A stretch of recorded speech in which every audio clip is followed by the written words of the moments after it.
আপনারা দেখছেন তারাপীঠ টিভি, সর্বদা সত্যের পথে। অনুব্রত মণ্ডলের ফিরে আসার সাথে সাথে বীরভূমের রাজনীতিতে নতুন আলোড়ন সৃষ্টি হয়েছে। তার দীর্ঘ অনুপস্থিতির পর দলীয় কর্মী এবং সমর্থকদের মধ্যে যে উদ্দীপনা দেখা গেছে তা প্রতিফলিত হয়েছে বোলপুরের প্রধান তৃণমূল দলীয় কার্যালয়ের ভিতরের এবং বাইরের পরিবেশে। জেলার এই তৃণমূল কার্যালয়ে এতদিন পর্যন্ত 5 সদস্যের কোর কমিটির ছবি বড় ব্যানার হিসেবে জায়গা করে নিয়েছিল। দলের শীর্ষ নেতৃত্বের সম্মিলিত চিত্র হিসেবে সেটিকে রাখা হয়েছিল।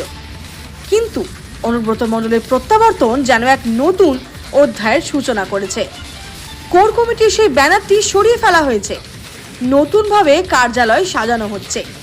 সেই ব্যানারের পরিবর্তে স্থান পেয়েছে এককভাবে অনুব্রত মণ্ডলের প্রতিকৃতি, যা ইঙ্গিত করে যে দলের অভ্যন্তরে তার নেতৃত্ব এবং প্রভাব কতটা দৃঢ়।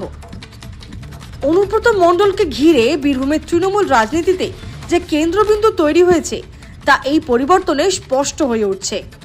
তার নামের সাথে যে আস্থা ও দলীয় শক্তি জড়িত তা এই প্রতিচ্ছবিতে প্রকাশ পেয়েছে।